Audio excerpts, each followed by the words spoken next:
వినం కృతరీతి ఘనీభూతం సచ్చిదానంద విగ్రహం అని పేరుకున్న నెయ్యి ఎంత బాగుంటుందో అలా ఆ పరమశివ స్వరూపం అంత వైభవోపేతంగా ఉంటుంది. అంత మంగళప్రదుడమైనటువంటి స్వరూపంతో ఉండాలి. నీ ఆజ్ఞ పాటించి అష్టదిక్పాలకులు కూడా నీ చుట్టూ నిన్ను సేవిస్తూ ఉంటారు. సేవిస్తూ ఎవరెవరు నీ దర్శనానికి వచ్చారో, ఎవరెవరు నీకు నమస్కరించారో వాళ్ళందరూ కూడా అనుగ్రహింప వివాదితం గంగా యమునా చైవ వితత్తు స్మరుచామవే అని వ్యాస భగవానుడు శివమహాపురాణంలో వర్ణించినట్టు ఒక అతిమంగళ స్వరూపం అంటారు దాన్ని. అసలు శివుని యొక్క యథార్థ స్వరూపం అలా ఉంటుంది. అందులో ఆయన అలా ఉన్నప్పుడు కోటి సూర్య ప్రతీకాశం, కోటి సూర్యులు ఒక్కసారి ఉదయిస్తే ఎంత కాంతి ఉంటుందో అంత గొప్ప కాంతితో నువ్వు తెలియాలి.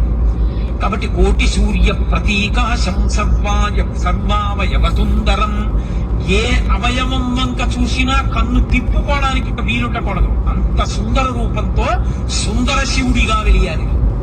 కాబట్టి సర్వావయవసుందరం. దానితో పాటుగా విచిత్ర వసనంచాధ.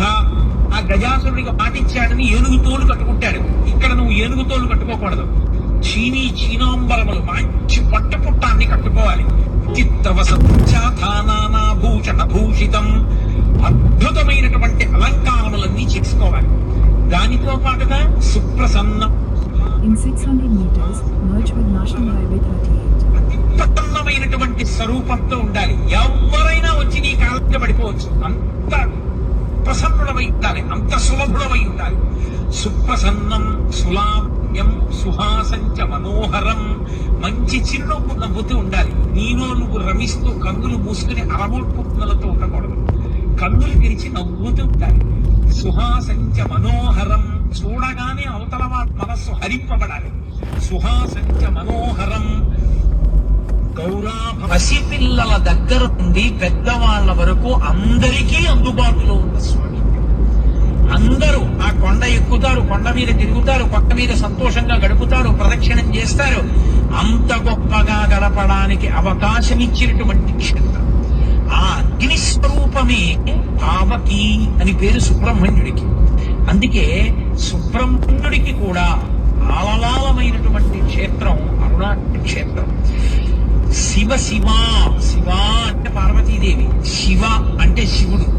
శివుడు పార్వతుల యొక్క సమాగమ స్వరూపానికి సరి అయినటువంటి నిర్వచనమే సుబ్రహ్మణ్యుడు. అటువంటి సుబ్రహ్మణ్య తేజస్సుకి ఆలవాలమైన క్షేత్రం కాబట్టే సుబ్రహ్మణ్యావతారంగా భగవాన్ రమణులు అక్కడ వెలిశారు. అక్కడే ఉన్నారు చాలా కాలం. కాబట్టి అటువంటి క్షేత్రంలో ఒక విశేషం జరిగింది కూడా. నేను మీతో అరుణగిరినాథర్ జీవితం గురించి ప్రస్తావన చేశాను. అరుణగిరినాథర్ని ఒకప్పుడు ప్రౌఢదేవరాయలు అడిగాడు, నువ్వు సుబ్రహ్మణ్యేశ్వర స్వామి వారి యొక్క దర్శనం చేయించు అని అడిగాడు. అడిగితే ఆయన అన్నాడు, నీకు దర్శనం చేయించడానికి ఒక పెద్ద ఇబ్బంది ఉంది.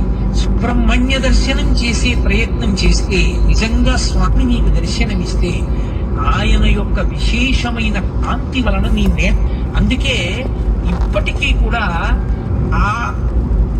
ఈ కథ జరిగినటువంటిది, ఈ వైభవం జరిగినటువంటిది కాబట్టి ఆ క్షేత్రంలో సుబ్రహ్మణ్య దేవాలయాన్ని ప్రత్యేకంగా ఒక పేరుతో పిలుస్తారు.